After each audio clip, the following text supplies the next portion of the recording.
ৰাম খুনা সামাজিক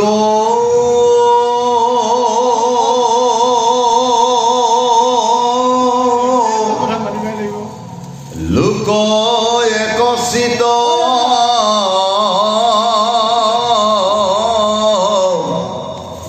চিন্তিও কৃষ্ণ চৰণ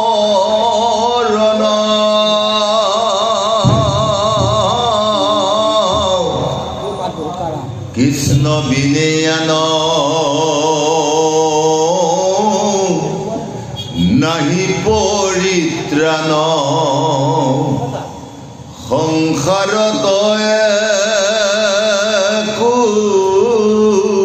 জন অনাথৰ নাথ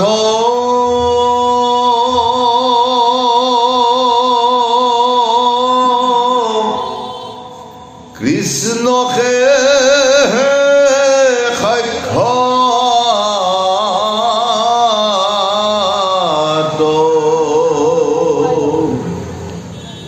হৰিত দুখ হৰি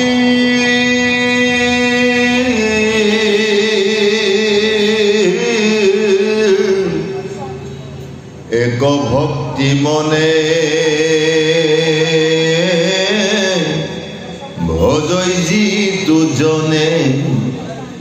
নিশ্চে নিশ্চে তাকো তাৰি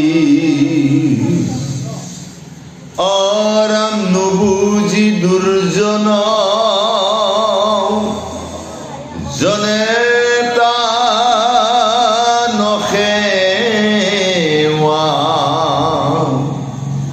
তেজি বিষয়ত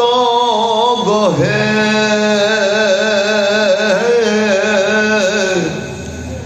নাহি তাৰ সুখ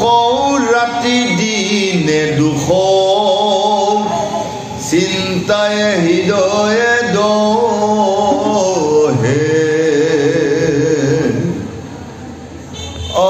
ৰাম কৃষ্ণৰ কথা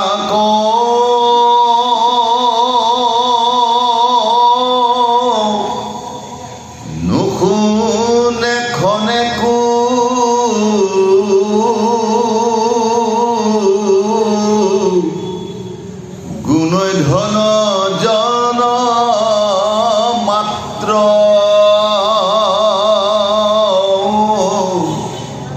সিটো পাপী হব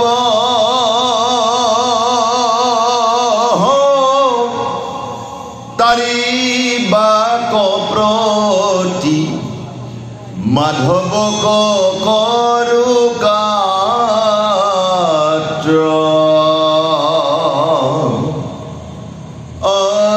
নমো নমো কৃষ্ণ হুয়ুক সদয় অনন্ত শক্তি ঈশ্বৰ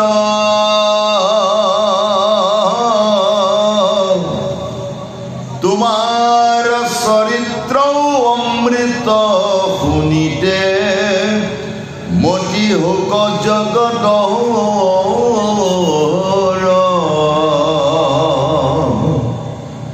অৰাম কৈৰ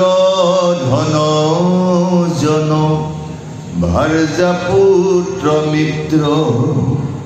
অৰাম ৰাম খনেকে সংহৰে কালে যেন ঘূৰব সমান নাযায় তাকো দহে দাবানলে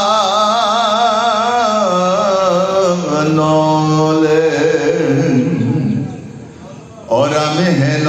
জানি আকৌ কৃষ্ণৰ কথা কওঁ শুনাও আন ধৰ্ম চাৰি গহে কৃষ্ণ গতি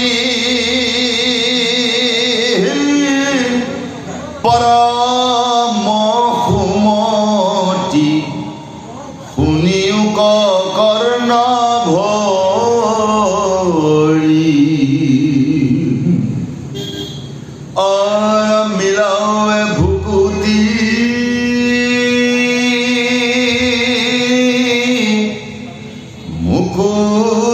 মৰণে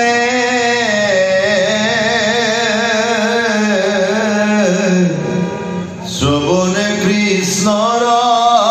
কথা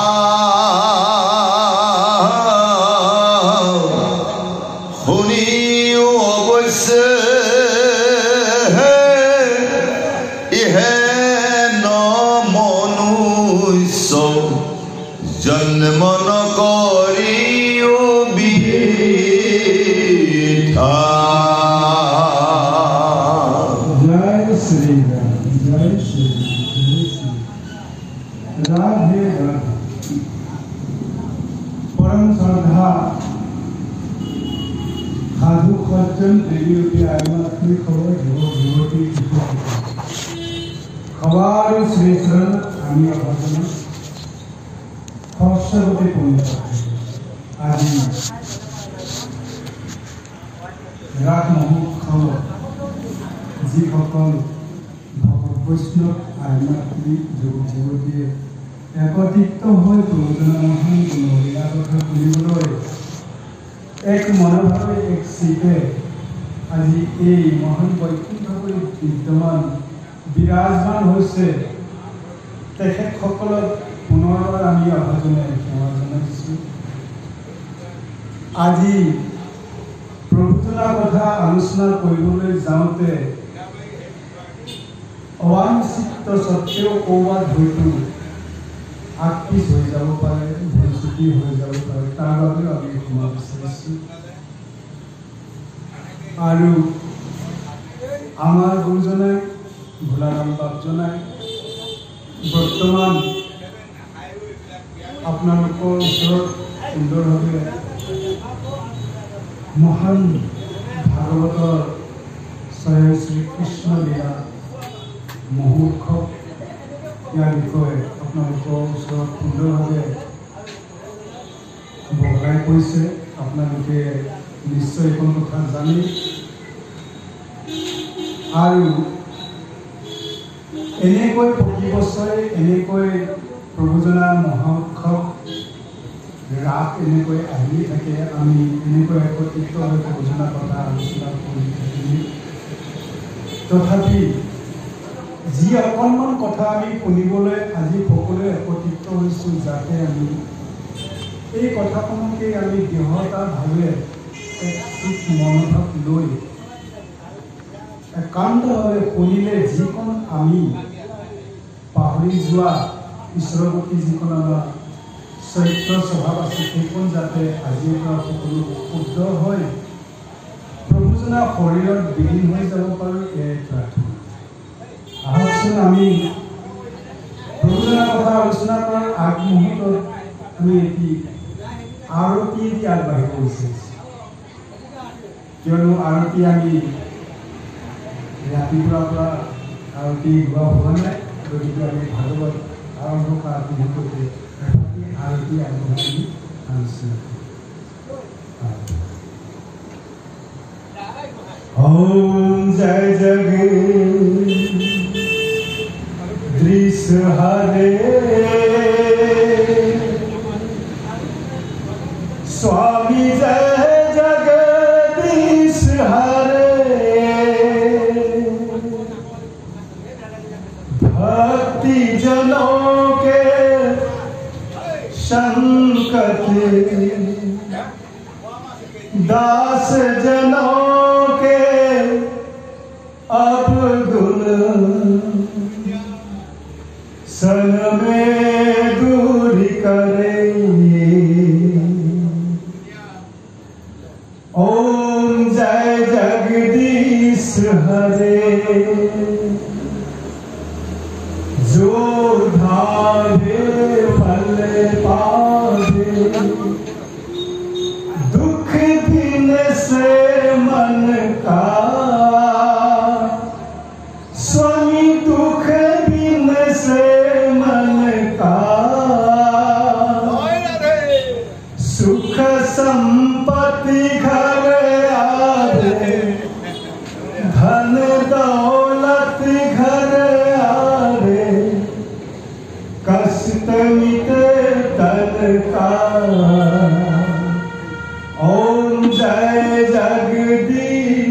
हरे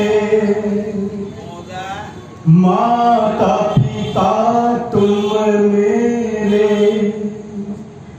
शरण गहूँ किसकी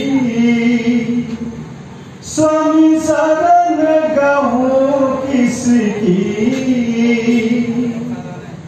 तुम बिन और न दूजा प्रभु बिन और न दूजा आस करो किसकी ओम जय जगदीश हरे ओम जय जगदीश हरे ओम जय जगदीश हरे राधे राधे राधे राधे आउसुन আজি আমাৰ স্বয়ং প্ৰভুৱে শ্ৰীকৃষ্ণ মুখৰবাণী ৰঘুনাথ মুখাবিন্দ মুখাবাণী দুলৰী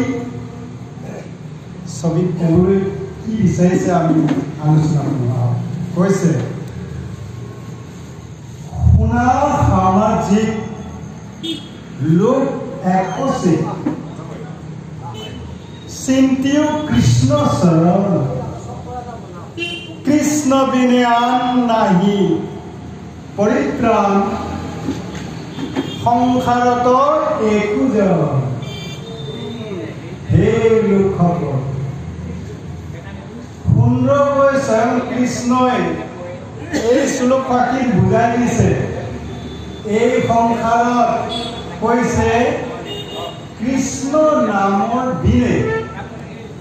আন কতোৱে কি আছে গতি নাই কতোৱে আপুনি এই সংসাৰৰ পৰা আপুনি পৰলোকলৈ যাব কাৰণে কোনোৱে ৰাস্তা বিচাৰি উলিয়াব নোৱাৰে সেহেতুকে কৈছে যে অনাথৰ নাথ কৃষ্ণে খাব কৈছে হৰিত দুখ সংহৰি কৈছে এক ভক্তি মনে ভজ যিটো জনে নিস্তে নিস্তে তাকো প্ৰভুজনাই এই শ্লোকফাঁকি ইয়াক কোৱাৰ লগে লগে অৰ্জুনক যেতিয়া জ্ঞান দিয়ে ক'ত মহাভাৰতৰ যুদ্ধ সেই যুদ্ধ অৱস্থাত স্বয়ং কৃষ্ণই জ্ঞানদাতা ৰূপ লৈ অৰ্জুনক জ্ঞান প্ৰদান কৰি আছে আধ্যানৰ 4 জ্ঞান যুগত চতুৰ্থ অধ্যায় শ্লোক নং 34 জনাইছে যে হে অৰ্জুন শুনাৰ এই সংসাৰত কেৱল একমাত্ৰ হৰিনামহে পৰিত্ৰাণৰ ব্যৱস্থা সেই হৰিনাম ল'বলৈ হ'লে তুমি অনিষ্টভাৱে তোমাৰ অন্তৰত থকা যিবোৰ অসুৰ জ্ঞান চৈত্ৰ স্বভাৱ আছে ইয়াক পৰিত্ৰাণ পাবলৈ বাস্তে আপুনি কেৱল মোৰ শৰণাগত হ'ব লাগিব শৰণাগত হ'বলগীয়া হ'লে আকৌ তেতিয়া কৈছে শ্ৰীমদ ভাগৱত গীতা 18 অধ্যায় শ্লোক নং 66 কৈছে সৰ্ব ধৰ্ম পৰিত্যাজ্য মামেহং শৰণং ভজ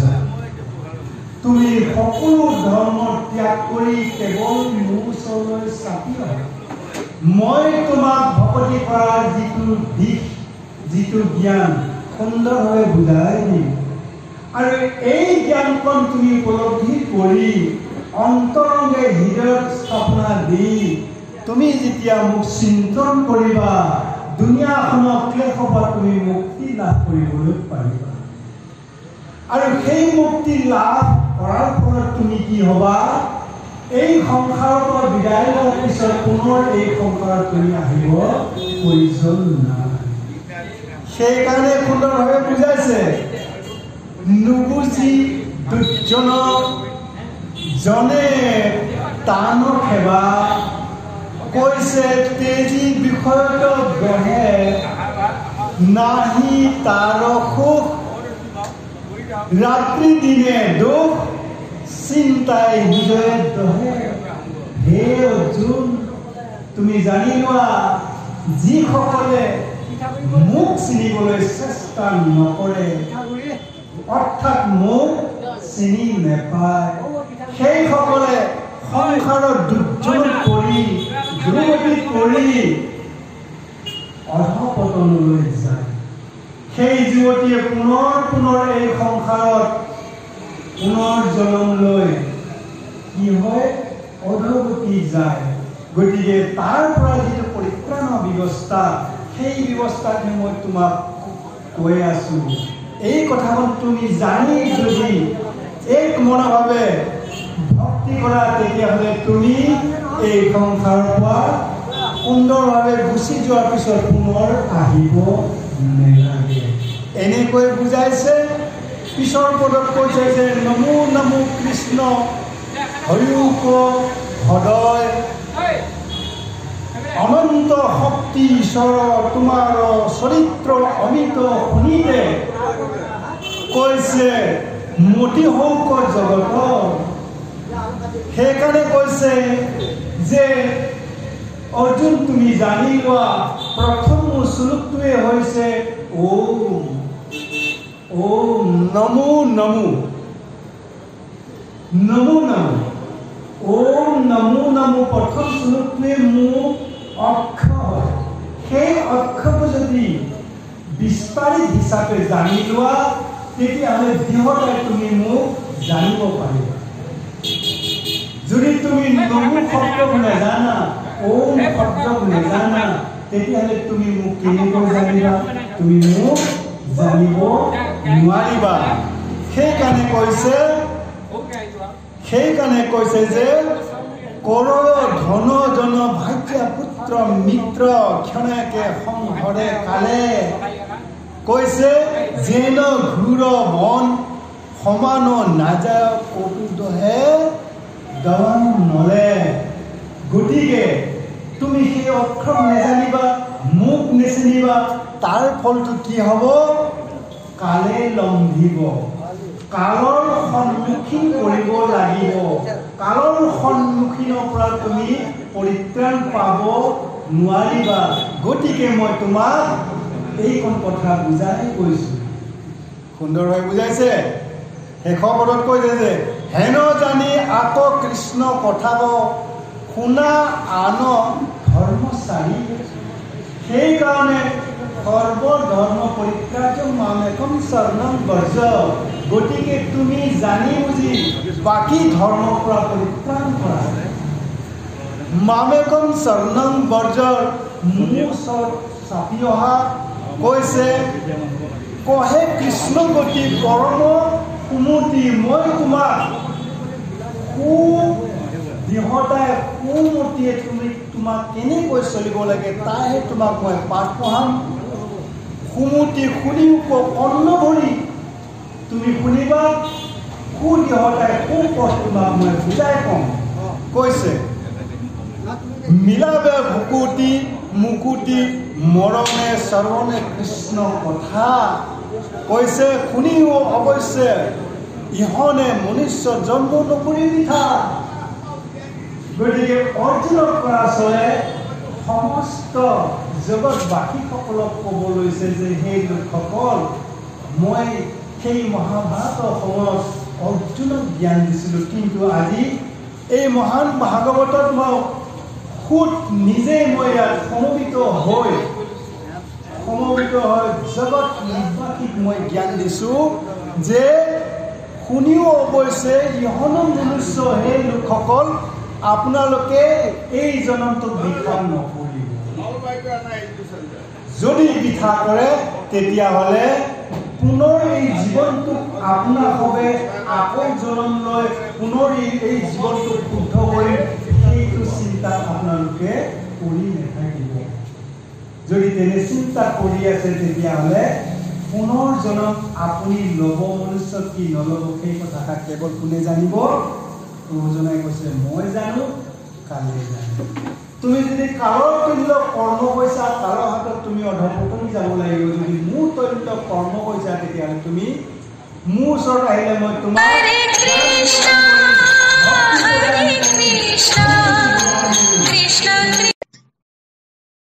ভাগৱত শাস্ত্ৰত তোমাৰ নাম বৰ্ণিত এইকণ কথাকে কয় প্ৰভুজনাই সুন্দৰভাৱে জ্ঞান বিজ্ঞান কৰি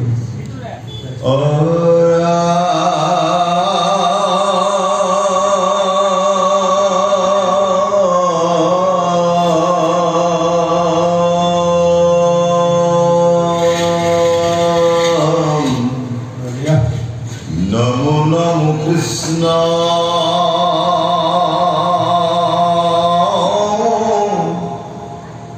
ইষ্টদেব হেন ভূমিত নমায়া মাথ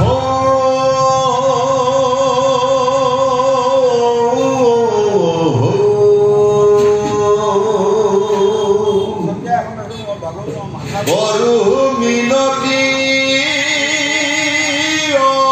অগতি ৰগতি কিনো মোৰ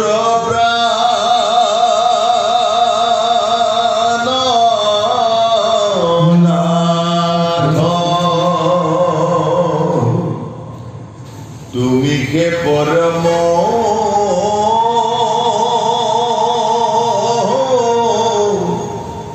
গুরু গোপীনাথ আবে জানিলু আমি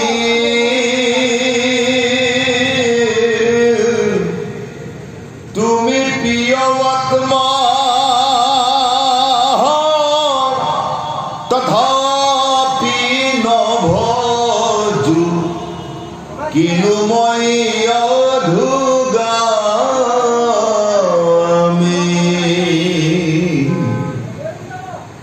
যতে শুনিছো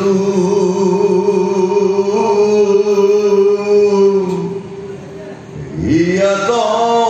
নথাকে তথাপি কথা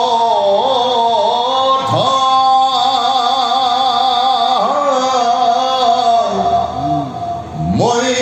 মোহামতি নভৈল ভকতি ইটো জন্ম যাই বিঠা ইদি পদ্ম মাজে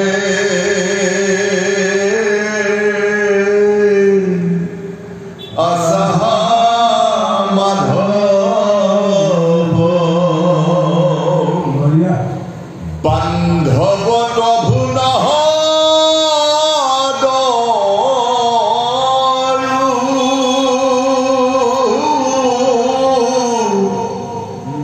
যেন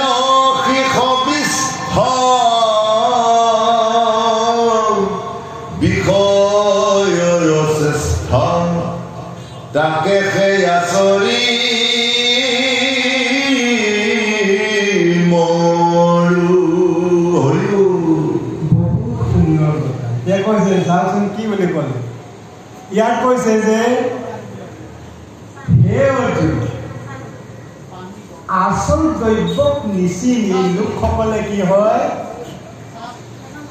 যিবোৰ কালৰ দ্ৰব্যক চিনি জীৱনটোক অধোগতিলৈ লৈ যায়। গীতা 8 অধ্যায় 8 নং অধ্যায় 16 নং দশক কৈছে অৰ্জুনে কৈছে যে প্ৰভু আপুনি ইমানবোৰ জ্ঞান দিছে আমাৰ নিচিনা অভাৱৰ জীৱসকলে কিয় আপোনাৰ কথা দৃঢ়তাই অন্তৰংগ হিচাপে খাই দিব নোৱাৰো। ইয়াত কৈছে মই মোহমতি নভজৈ ভকতি নভৈলো ভকতি ইটো জন্ম যায় বিধা। আপুনি ইমান মোক জ্ঞান দি আছে কিন্তু কিয় ভজিব নাজানো আপোনাক কাৰণটো সেই কথাখন আপুনি সুন্দৰভাৱে বুজাই কওক মোক বুজালে জগতৰ লোকসকলে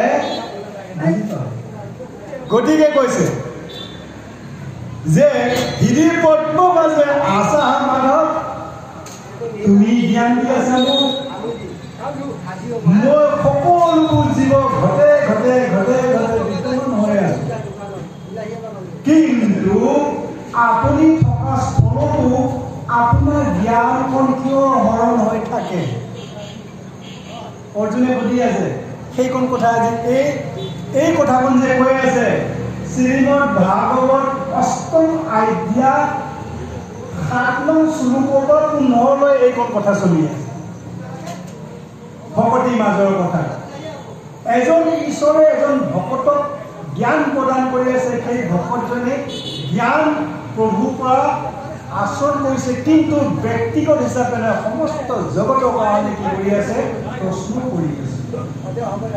কৈছে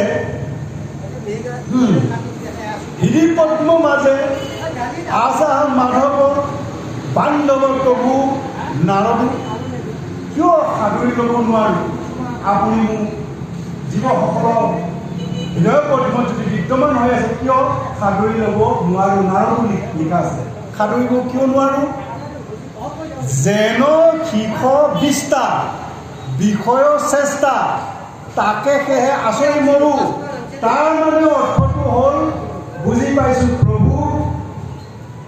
আপোনাক চিনি পোৱাৰ ফলত সংসাৰৰ বিষয় বাসনাই কলি মনে শৰীৰটো কি লৈছে আগুৰি লৈছে তাৰ বিনিময়ৰ ফলত আপোনাৰ নামে আপোনাৰ গুণে ক্ৰিয়াৰ নকৰা হৈ গৈছে নহয়নে তেতিয়া লগে লগে স্বয়ং প্ৰভুৱে কি বুলি কৈছে তুমি ঠিকেই ইয়াৰ পিছত পদত কি ক'ব অৰামে অমৃত তেজিয়া গুঞ্জু গৰল তৰলময়ী কুমতি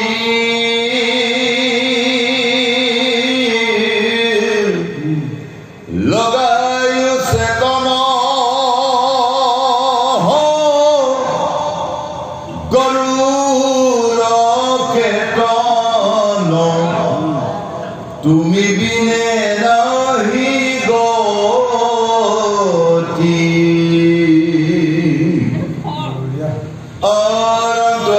গুণ যখ ইহে মহাৰ তথাপি চিতেনো ৰুচে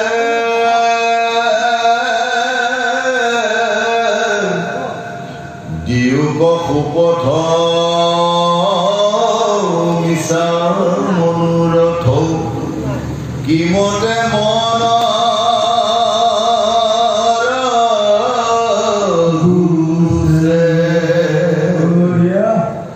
আৰাম কালগ্ৰাহে গিলে কৈতমি তুমিলে গলো পৰায়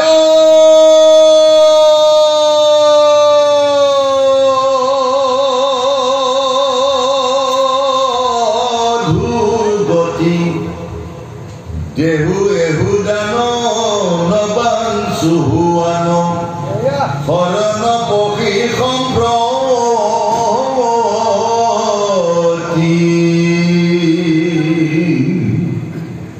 অৰ্জন ৰঞ্জন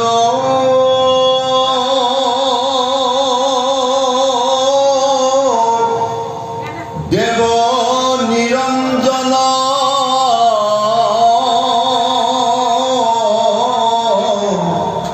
কৃষ্ণকে কৰুণা সিন্ধু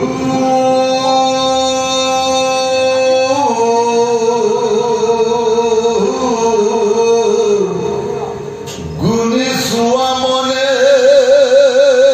হে নাৰায়ণ বিনে আছে কোন প্ৰাণ বন্ধু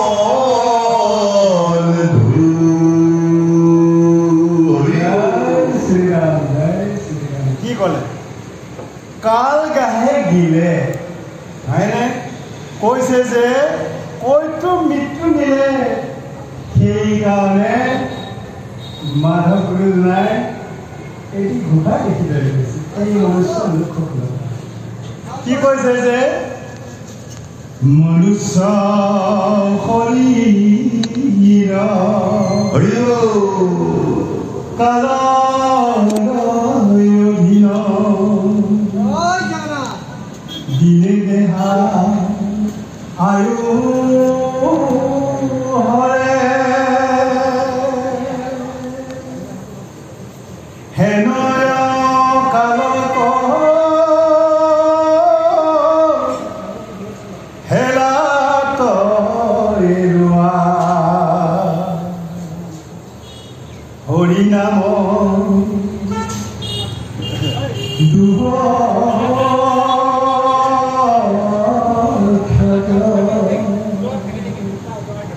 কৈছে কালৰ হাতৰ পৰা যদি বন্দী এৰাবলগীয়া হয় তেতিয়া কৈছে যে হৰি নামৰ যিটো ঔষধ এই হৰি নামৰ ঔষধটোক বিচাৰিব জানিব লাগে আৰু যদি হৰি নামৰ ঔষধ বিচাৰিব নেজানে তেতিয়াহ'লে তুমি কালৰ কাষত পৰি আছা চিধা চিধি কৈছে কালৰ কাষত পৰি আছা হয়নে সেইকাৰণে কৈছে